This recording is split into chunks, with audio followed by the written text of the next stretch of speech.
जय श्री महाकाल। मेरा नाम है धीरेन्द्र और पहले भी मैं इनकी वीडियो बना चुका हूँ जिनका नाम है रुद्र तारा। अभी हम मौजूद हैं बंगाल के तारापीठ शमशान में। तो महाराज जी से जानते हैं कि जैसे महाराज जी ने जो कपाल पहने हुए हैं इनका क्या यूज है और क्यों करते हैं। महाराज जय श्री महाकाल। जय श्री महाकाल, जय कामाख्या माँ, जय जय माता रानी। तो महाराज आपने इतने सारे जो कपाल के जो माला पहन रखी है और जी ये जो आपके पास हड्डियां भी रखी हैं, इनका जी क्या यूज है और क्यों यूज करते हैं। देखो, तंत्र साधना के अंदर कई प्रकार से साधना का विधान है। साधना का एक वामाचार पत्ति में वीरासना साधना का भाव होता है, जिसमें साधक पंच महाभूतों का समावेशन करता है। पंच महाभूत में आप जानते हो क्या होता है? अग्नि तत्व, वायु तत्व, मिट्टी तत्व बोलते हैं। इन सब से बना हुआ एक जो है शरीर हमारा मध्य होता है। बोलते हैं जब पंच महाभूतों का परित्याग जब तक आप नहीं करते, जब तक आप माँ पंचभूतेश्वरी अर्थात महाकाली, माँ तारा और 10 महाविद्याओं के किसी को कॉन्सेप्ट नहीं समझ सकते, तब तक जो है साधक को अपनी माटी को माटी में मिलाना पड़ता है, अर्थात अपने अस्तित्व को समझना पड़ता है कि असल में मैं कौन हूँ। इसके अस्तित्व जानने के लिए साधक को जिस समय कपाल माला धारण करनी पड़ती है। मालाओं का, तांत्रिक मालाओं का भी अपना जो है विधान होता है। कई मुंड मालाएं होती हैं, कई शुंड मालाएं होती हैं, कई रुंड मालाएं होते हैं, पिशाच मालाएं होती हैं। उसी प्रकार से ये जो है ये कपाल माला है। कपाल माला का जो अवधारण जो होता है भगवान भूतेश्वर अर्थात भगवान शंकर के साथ जो है इसका जो है संबंध जुड़ता है, क्योंकि सर्वप्रथम भगवान भूतेश्वर अर्थात भगवान शंकर ने माँ सती के कपालों को, जैसे जैसे आपको पता था कि माँ भगवती प्रत्येक बार जन्म लेती थी और अपना अंतर ध्यान हो जाती थी, तो उन सबको कपालों को जो है एकत्र करके भगवान शंकर ने भूतेश्वरी माला अर्थात मूल रूप में कपालिनी माला को जो है धारण किया था। उसी पद्धति को आज तक चलते हुए जो साधक मुंड माला दीक्षा या कपाल माला दीक्षा जो है ग्रहण करता है, और ये कोई आम साधक नहीं कर सकता। मूल रूप में जो सर्वत्र महामाया भगवती श्री मां शमशान काली के प्रचंड तांत्रिक साधनाओं में से एक साधना महासाधना कर चुका होता है, वो व्यक्ति ही जो है मूल रूप में कपाल माला धारण कर सकता है।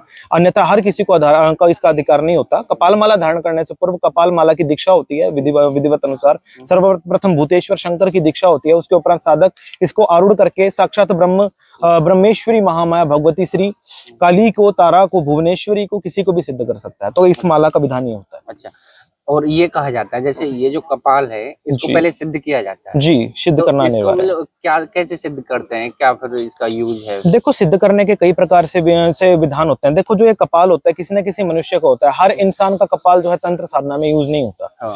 जो सिद्ध साधक होते हैं मूल रूप में उनका जल समाधि किया जाता है, और जल समाधि जिनका किया जाता है, आपको पता है कि समय अनुसार उनका बॉडी डिकम्पोज होने के उपरांत ये सब जो है वायु में बाहर आ जाता है। जब ऐसे सिद्ध साधक गंगा जी के साथ बहते हुए किसी जो है स्थान पे, ये इष्ट के द्वारा इसका निर्धारण होता है, उस स्थान से इनको प्राप्त किया जाता है और इनको पिरो करके इनको पापाचार मुक्त करना पड़ता है। क्योंकि जिस समय पे इनका विसर्जन किया जाता है उस समय उस व्यक्ति का जो भी सिद्ध साधु महंत थे या महात्मा थे जिनके कपाल को तंत्र साधना में यूज किया जा रहा है, उनका श्राप आपको ना पड़े, या बशर्ते जिस साधना के लिए आप इसका प्रयोग कर रहे हो उसमें किसी प्रकार की कोई कमी ना आए, या फिर जिस पर्पस के लिए आप इसको यूज कर रहे हो उसमें किसी प्रकार का विघ्न ना हो, उसके लिए पापाचार मुक्ति अनिवार्य है।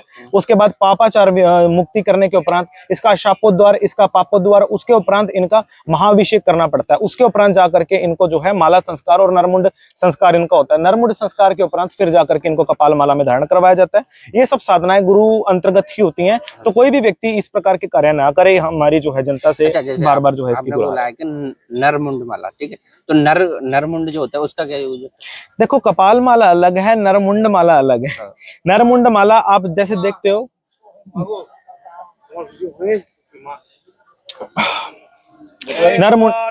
नरमुंड माला आप जिस समय आप देखते हो, जैसे माँ काली के गले में आप देखते हो कि कटे सिरों का जो माला होता है वो मूल रूप में पड़ा रहता है, लेकिन वो इंसानी कटे सिरों का होता है।